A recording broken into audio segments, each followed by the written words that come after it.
Assalamualaikum warahmatullahi taala wabarakatuh. Waalaikumsalam warahmatullahi wabarakatuh. Alhamdulillah berjumpa kembali dengan saya Kalipasati Haji Muhammad Swadi Al-Walidin pada channel Buya Pasaman Timur di dalam Makom Majelis Zikir Ma'rifatullah. Alhamdulillah pemirsa sekalian yang masih setia menyaksikan channel YouTube kami. Pada kesempatan kali ini kita akan menyaksikan kembali channel YouTube Buya Pasaman Timur versi Mujakaro. Kebetulan saya pribadi sudah dengan saudara-saudara kita, yaitu pengurus dari grup 1 dan grup 5, Bapak Ridho Rahman dan Bapak Kuswari, yang ingin kembali bermujakaro dengan guru mursyid kita Syekh Nur Muhammad Buya Irwan Maulana Al-Khulidi. Namun sebelumnya marilah kita sapa dulu beliau. Assalamualaikum warahmatullahi taala wabarakatuh. Waalaikumsalam warahmatullahi wabarakatuh.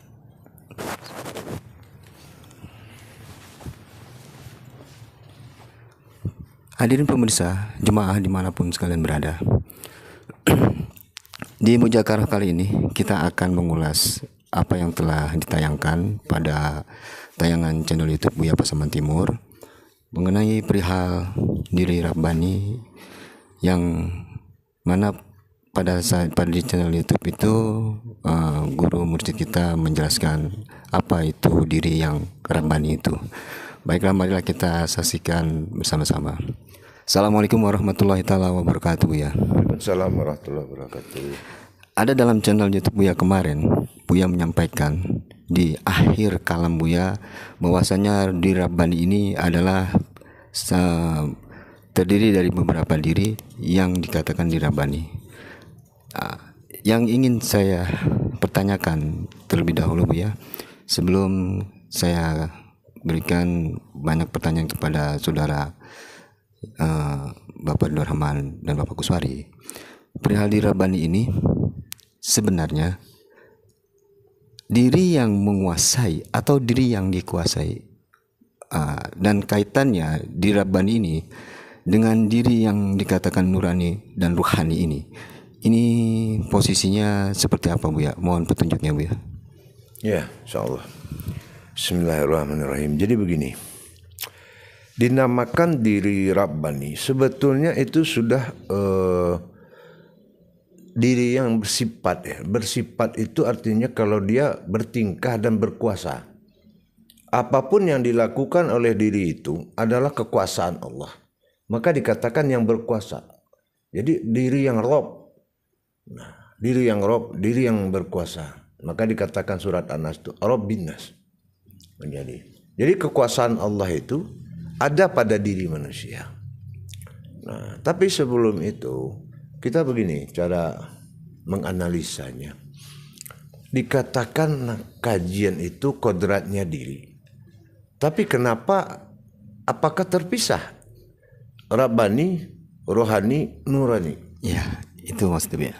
Nah, rohani, nurani itu bukti kekuasaan. Robnya itu batin. Jadi Rabbani itu kalau kita pisahkan, wujudnya itu adalah batin. Bukti kekuasaannya ada pada hayat dinamakan rohani, ruhku, ruhi, rohani. Nah, dan bukti kekuasaan hidupnya nurani. Jadi kalau sudah kodrat kekuasaan, hidup kekuasaan, terus diri mana lagi yang bisa mengatasi itu? Nah, sumber dari kekuasaan itu adalah derajat Allah yang disebut dengan Rob. Rob ini kan tidak masuk dalam Asmaul Husna, tapi Rob ini adalah sifat yang berkuasa, itu namanya Rabbani. Ini itu keakuan Allah pada dirinya, pada sifatnya gitu. Salam. Lalu yang saya ingat di awal tayangan itu Buya mengatakan makom diri, makom diri atau makom pada diri nih Buya. Mohon petunjuknya Buya. Bukan, makom itu diri. Oh begitu. Kalau makom pada diri berarti kita melihatnya ke dalam. Rabbani itu wujudnya batin, rohani itu wujudnya zat. Nah, nurani itu wujudnya kodrat, itu berarti itu makom. Tapi kalau makom kodrat diri itu sudah itu makom, gitu, itu makom. Kenapa dikatakan itu makom? Karena tidak memiliki asal usul pada kehidupan. Itu dinamakan makom. Insyaallah. Terima kasih Buya. Selanjutnya saya berikan pada Bapak Ridho Rahman selaku Ketua Grup 1. Insyaallah. Terima kasih pada Khalifah yang beri kesempatan kepada kami dari Grup 1. Assalamualaikum warahmatullahi wabarakatuh Buya. Waalaikumsalam. Jadi pada kesempatan yang berbahagia ini Buya, dan menindaklanjuti dari apa yang disampaikan Buya dalam kajian baru ini atau diri Robbani. Kalau kita dulu Bu, dalam perjalanan kajian ini Buya, pertama kita mengenal diri, kemudian kita seterusnya menemukan diri, tapi kita kehilangan diri Buya. Nah akhirnya kita mengetahui bahwa sesuatu yang berdiri. Pertanyaan saya, apakah diri Robbani itu sebuah diri yang berdiri Buya? Sebenarnya diri. Mohon penjelasannya Buya. Ya, nurani atau kehidupan adalah diri yang didirikan. Nah, diri yang didirikan adalah hayat atau kehidupan. Itu sebetulnya diri. Makanya Allah berpesan bagaimana kita menjaga 3 perkara dalam hidup. Nah, gitu ya. Jadi kalau itu adalah hayat kehidupan, disebut hayat. Yang kedua rohani. Rohani itu qayyum. Nah, hayat hayyun. Nah, kalau hayyun itu hidup. Hidup yang tidak akan pernah mati. Itu hidup. Nah, itulah rohani, yaitu diri yang berdiri. Nah, yang ketiga Rabbani atau dikatakan qayyum. Nah, itu hidup yang menghidupkan. Nah, yang menghidupkan qayyum. Jadi, kenapa semua Rabbani? Nah, karena itulah kehidupan. Hayatullah, kehidupan Allah. Gitu. Ya. Ini menarik Buya. Kembali kalau sudah kita memahami diri sebenarnya diri atau diri Robbani itu Buya. Nah, ini untuk dalam perjalanan waktu itu Buya. Katakanlah dalam 24 jam ini, bagaimana menjaga itu Buya, agar kiranya ini hidup atau qayyum yang dimaksud Buya. Ya. Di sini kita kembali mengingat pemahaman la maujudun illallah. Ya. Di situ ada kalam bahwasanya kehidupan Allah itu adalah manusia. Nah, kalau kita sudah memahami kehidupan Allah itu la maujudun illallah, Ya. maka kita akan merasa menumpang dalam hidup itu. Iya. Nah, sebagai sebuah keinsanan. Nah, gitu. Jadi kenapa dibilang menumpang? Datang dan pergi itu adalah sifat insan. Ya. Betul. Dia datang, dia pergi. Dia datang, dia pergi. Itu yang dinamakan markazi. Nah, zat yang kekal, kecil, berpindah-pindah. Kecil. Markazi itu kecil. Karena zat yang besar itu Allah. Ya. Ini zat yang kecil, kekal, berpindah-pindah. Apa itu? Innalillahi wa inna ilaihi raji'un. Nah, itu. Nah, gitu. Jadi kita menjaga. Bagaimana kita menjaga? Jangan kita lepaskan hayat hayyun qayyum. Hayat hayyun qayyum. Ya. Ya. Terus kalau adakah hidup di dunia ini hayat hayyun qayyum? Enggak ada. Ya. Melainkan kehidupan Allah semata. Ya. Nah, kalau kehidupan Allah, kenapa kita takut dengan kehidupan dunia? Berarti kita telah melanggar tentang ketentuan kodrat laisa kamislihi min syai'un. Kehidupan Allah itu tidak ada yang menyetarai. Tidak ada. Tapi kita merasa disetarai. Kita memasukkan kehidupan kita dalam kehidupan Allah. Nah, kenapa kita tidak mengandalkan kehidupan Allah? Sementara kita sendiri kehidupan Allah. Betul ya. Ya kan? Gitu. Ya, terima kasih Buya, karena di samping saya juga ada Ketua Grup 5 Bapak Kuswari. Barangkali ada pertanyaan, kami persilakan. Terima kasih Pak Rito. Assalamualaikum warahmatullahi wabarakatuh Buya. Waalaikumsalam warahmatullahi wabarakatuh. Dari YouTube Buya yang telah ditayangkan tentang diri Rabbani, yang pengamatan kami dulu ada perbedaan nurani, rohani dan Rabbani, ternyata kedua-duanya sudah dikuasai diri Rabbani. Apa hubungannya diri Rabbani dengan Rabbun Nas, kemudian Rabbul Alami Buya? Mohon dijelaskan. Iya, kalau Rabbun Nas itu sifatnya keinsanan. Ya, beda. Beda dengan Rabbul Alamin. Nah, itu sudah kehidupan mutlak. Kalau kita ini dikatakan kehidupan Rabbin Nas. Nah, kalau Rabbin Nas itu kehidupan Allah. Gitu. Jadi kalau jauh sangat perbedaannya. Nah, itu contoh Bapak, kalau saya manggil Bapak Pak Kuswari, tapi saya melihat ke Pak Ridho, tersinggung nggak? Iya Bu. Berarti kan berkuasa, menguasai. Iya Bu. Nah, sama kekuasaan Allah begitu juga. Kalau kita miliki kekuasaan dia akan marah. Gitu. Saya yang susah-susah cari kerja, saya yang susah cari duit. Itu kehidupan saya. Ya kan?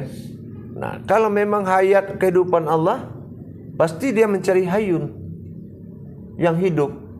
Nah, bagaimana caranya hayun? Jangan lepas dari hidupnya Allah. Itu. Apa hidupnya Allah? Menjaga kodrat dan sifatnya, bertajali dalam arasnya terus. Nah gitu kan? Berarti kita doim selalu dalam pandangan kepada kodratnya Allah. Nah, setelah itu baru kita paham. Oh, kita takut nih besok nggak bakal dapat rezeki, besok bakal. Ingat, Qayyum yang menciptakan besok itu ada dengan kita. Seharusnya tidak perlu takut.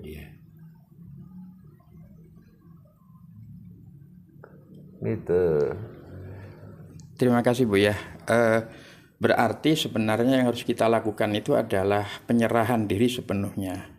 Namun kalau begitu apa fungsinya dari rencana, program, dan lainnya itu Bu ya? Bahwa kita harus merencanakan padahal kita sudah dijamin oleh Allah. Bagaimana menyikapi hal itu Bu ya? Iya, begini. Sama seperti kita pangkas rambut. Semua kita bisa mangkas rambut. Tapi di kala peraturan pangkas rambut itu di tempat tukang pangkas, kita pergi ke situ. Menjalankan peraturan rambut. Dipangkas tukang rambut.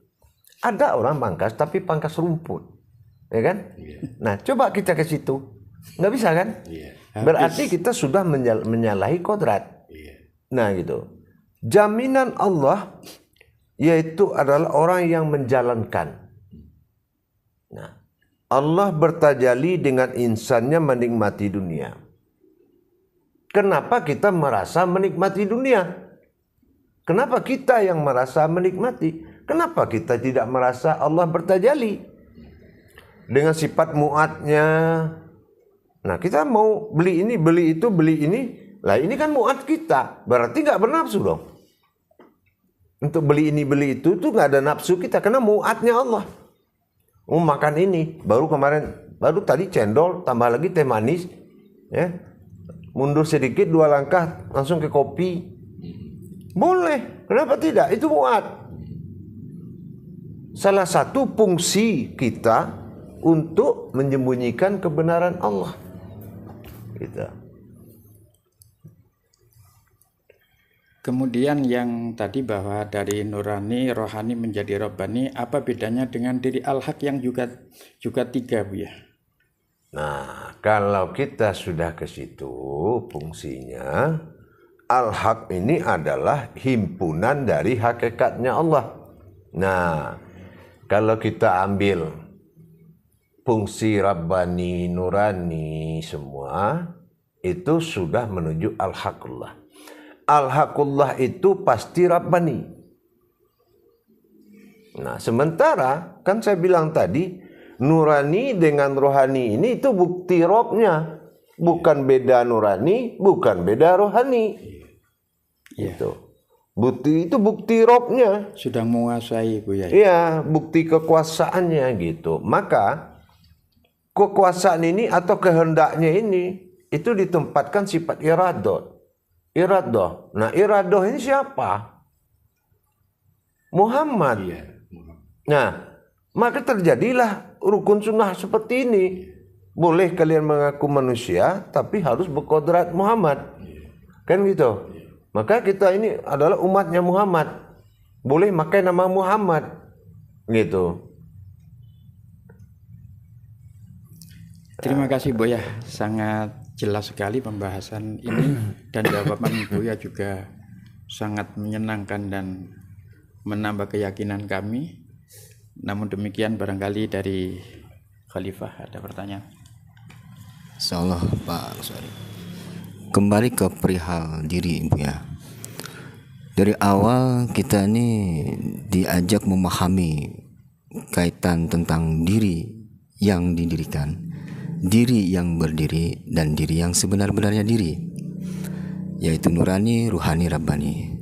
Yang ingin saya pertanyakan, pengertian memahami dari diri yang didirikan, diri yang berdiri, dan diri sebenar-benarnya diri ini sebuah pentajalian atau sesuatu yang memang harus kita kenal di dalam diri ini, Bu ya. Mohon petunjuk, Bu ya. Kan sudah dibilang fungsi diri yang didirikan dengan diri yang berdiri dengan diri yang sebenar-benar diri.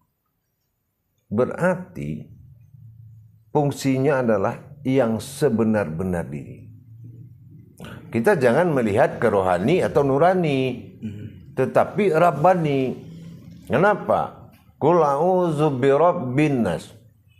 Nah, kenapa Rob ini terlalu menguasai? Coba kita mau dalam kajian amalia meninggal, yang ditanya nggak siapa-siapa, bukan man ilahiyah atau man inallah, tapi yang ditanya man robuka, Rob. Iya. Kenapa? Itulah yang menentukan. Kalau manusia tidak merasa dirinya Rabbani, nah ini akan jatuh kepada pemahaman.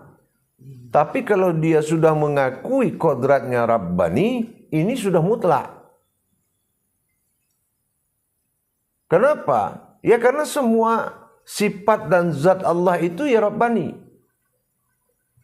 Gitu. Dan itu pernyataan kebangkitan Allah dalam diri, ya, dengan kekuasaan. Nah, contoh apa? Kalau kita tidak bisa menghadirkan yang menguasai diri kita ini dalam surat An-Nas itu, kita tidak akan mendapatkan ijabah dari Tuhan. Tidak akan gitu. Qul a'udzu birabbin nas, malikin nas, ilahin nas. Kalau gagal nih ilahin nas kita, diancam 3 perkara. Min syarril waswasil khannas, allazi yasfi sudurin minal jin. Udah terancam akan kehidupan makhluk, kehidupan sifat, dan kehidupan kodrat kehidupan hayat ruh lain. Kalau Rob ini tidak menjadi ilahinas, Tuhan diri, tidak berkuasa dia gitu. Tapi kalau dia sudah berkuasa, itu yang ilahinas. Maka kita pedomani kepada kayak surat Nubuat. Iya. Kisultanil azim, wazil manil kadim, wazil wajhil karim. Jadikanlah aku raja atau yang mengurus dirimu, yang menguasaimu. Sultanil azim, wazil manil kadim, dengan pasti. Wazil wajhil karim, maka aku akan mengajarmu dan mendidikmu. Walil kalimati tammati wada'an fusil minal haq, dan menjagamu dan menjadikanmu ke jalan yang benar. Salam ya. Itu. Ada yang menarik di sini pada saat Buya menyampaikan Qul a'udzu birabbin nas, malikin nas, ilahin nas. Kalau Rabbani ini diri yang menguasai, dan kaitannya dengan surat An-Nas tadi, saya memahaminya yang maliki ini yang diri Rabbani. Apakah seperti itu ya, bisa dikatakan? Yang berbangkit ini. Malik itu sifat kebangkitan. Oh, sifat kebangkitan ya. Sifat berdiri. Gitu. Jadi sama kayak kita, berdirinya wujud alif dari ba. Nah, dari wujud alif ke ba itu Malik al-Malik. Gitu. Alif berdiri itu al-Malik namanya. Salam ya. Wujud kebangkitan atau berdiri gitu. Salam. Makasih Buya. Ada lagi yang ingin bertanya? Terima kasih Pak Khalifah. Jadi gini Buya, tadi Buya sempat menyampaikan bahwasanya kalau seseorang hanya sekedar memahami hakikat diri Rabbani tadi, itu belum kuat. Artinya kalau betul-betul sudah mengatakan dan menyatakan bahwasanya kodrat diri kita ini atau diri yang terlihat ini, yang pada jauh ini adalah diri atau diri batin Allah. Dengan demikian tidak ada kekhawatiran lagi ya Buya ya. Karena saya pernah mendapat suatu pemahaman gini, bahwasanya tiada kekhawatiran, la khaufun alaihim walahum yahzanun. Artinya dalam kehidupan yang Buya sampaikan tadi tiada kekhawatiran, tiada kegelisahan. Manakala itu sudah dalam dirinya tuh nyata diri Rabbani dalam dirinya. Mohon dijabarkan lagi Buya. Iya. Yang penting begini. Dikatakan diri Rabbani itu di kalam niat tadi itu sudah jelas kekuatan mutlak. Innani, ya, sesungguhnya aku. Anallah adalah Allah. Jadi ini sudah kepemilikan langsung. Siap. Nah, kalau sudah pemilikan langsung, saya rasa tidak ada alasan untuk khawatir, untuk ragu, cemas. Apa sih yang cemas? Betul. Nah, bukankah Al-Quran itu ditutup dengan surat An-Nas? Berarti 30 ini sempurna. Coba kalau An-Nas tidak penutup Al-Quran, maka Al-Quran ini ayat yang tidak sempurna. Betul. Ba alif sin, diawali bismillah, didirikan dengan Al-Fatihah, diwujudkan dalam surat An-Nas, ba alif sin.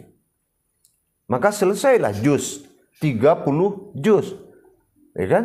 Nah, artinya kesempurnaan manusia. Maka perlu kita belajar bagaimana menyempurnakan. Nah, itu yang dikatakan juz amma. Gitu ya. Nah, juz amma itu manusia itu memang amalan dan mengamalkan. Nah, yang kita amalkan di diri kita. Nah, seperti tadi. Nurani, rohani, Rabbani. Ya, amalkan. Betul. Ya Bu ya. Gitu. Ya, barangkali ada tambahan Pak Guswari, silakan. dari kalam Buya tadi bahwa manusia itu tidak boleh cemas, tidak boleh ragu, tidak boleh takut. Itu berarti kan ada jaminan Allah ya Buya. Apa sesuai dengan yang disampaikan Allah dalam Quran, wa may yattaqillahu yaj'al lahu makhraja. Barang siapa yang bertakwa kepada Allah, maka akan dikeluarkan dari segala kesulitan dan diberikan wa yarzuquhu min haitsu la yahtasib, dan diberikan rezeki yang tidak diduga-duga. Itu jaminan Allah kepada orang yang muttaqin, atau dihubungkan dengan yang tadi Bu ya, yaitu orang diri Rabbani tadi Bu ya? Ya, tepatnya janji Allah itu kepada keumatan seperti itu. Tapi kalau kita kaji diri, bukan masalah kaji keumatan. Kan gitu. Iya. Ini adalah kaji kodrat. Iya. Kalau pandangan kodrat, Allah tidak berjanji kepada kodratnya. Tapi Allah bersumpah kepada kalamnya. Apa yang aku katakan dan itulah yang aku jadikan. Nah, apa kalam Allah? Nur, itu kalam Allah. Ruhani, itu kalam Allah. Rabbani, itu kalam Allah. Itu sumpahnya Allah. Berarti dikembalikan ke kodrat saja Bu ya? Iya, memang harus kembali kodrat. Jadi begini, yang Bapak bilang cemas dan takut tadi, sebetulnya ini sudah disampaikan Rasulullah di saat dia muskaratul maut. Betul kan? Iya. Nah, begitu beliau muskaratul maut, tetapi beliau duduk lagi. Nah, Jibril duduk di kepalanya, Israil di kakinya. Dia bilang, kenapa Rasulullah duduk lagi? Apa ada yang kamu takutkan selain daripada Allah? Ada. Begitu saya meninggal, umat saya ini, kata Rasul, akan dijangkiti oleh 2 penyakit. Yaitu apa? Datang rasa cemas, hidup susah. Dan rasa takut yang sangat tinggi, sehingga dia menghalalkan segala cara. Ini yang dialami oleh umat Muhammad sampai sekarang. Cemas, hidup susah, dan besar rasa takut sehingga menghalalkan segala cara. Tapi kalau sudah nurani, tanggungan dirinya, rohani, Rabbani, itu bukan kehidupan kita. Maka ayat tadi tidak berlaku bagi orang yang hidupnya adalah hidup hayatnya Allah. Itu nggak berlaku. Ya, terima kasih Bu ya. Barangkali masih ada waktu. Sepertinya cukup Bu ya. Kalau dikejar terus, jadinya pendalaman nih Bu ya. Ya, insya Allah. Pendalaman, pengenalan. Insya Allah. Jadi saya rasa cukup sekian Bu ya, karena saya tidak ada lagi pertanyaan. Mungkin Pak Ridho cukup. Namun di penghujung tayangan ini Bu ya, kembali saya ingin mendengarkan petuah dan nasihat Bu ya. Mohon petunjuknya. Iya, begini. Kalau ingin menempatkan hidup, jangan di kehidupan dunia. Tempatkanlah di kehidupan Allah. Kenapa? Kehidupan Allah tidak punya nasib di dunia ini. Jadi kalau merasa kehidupan Allah, jangan mencari nasib dunia. Tunggu aja pertolongan Allah. Itu. Ya, karena tidak ada nasib di tangan Allah. Makanya Allah tidak merubah nasib seseorang. Gitu, paham? Tapi melainkan Allah lah yang menjadi nasib. Itu. Ya. Salam ya, bisa dipahami. Alhamdulillah. Baiklah para pemirsa dan jemaah sekalian dimanapun berada, yang masih selalu setia dalam menyaksikan tayangan channel YouTube Buya Pasaman Timur. Demikianlah tadi tayangan Mujakarah yang kami persembahkan. Semoga apa yang tadi dibahas dan dijabarkan oleh guru mursyid kita menjadikan suatu penambahan dalam rangka memperkuat keimanan dan ketakwaan kita, dan jadi wawasan dalam rangka beribadah kepada yang hak. Baiklah, kiranya cukup sekian. Saya Khalifah Haji Muhammad Sadi Al-Waliyuddin. Akhirul kalam billahi taufiq wal hidayah. Wassalamualaikum warahmatullahi taala wabarakatuh. Waalaikumsalam warahmatullahi taala wabarakatuh.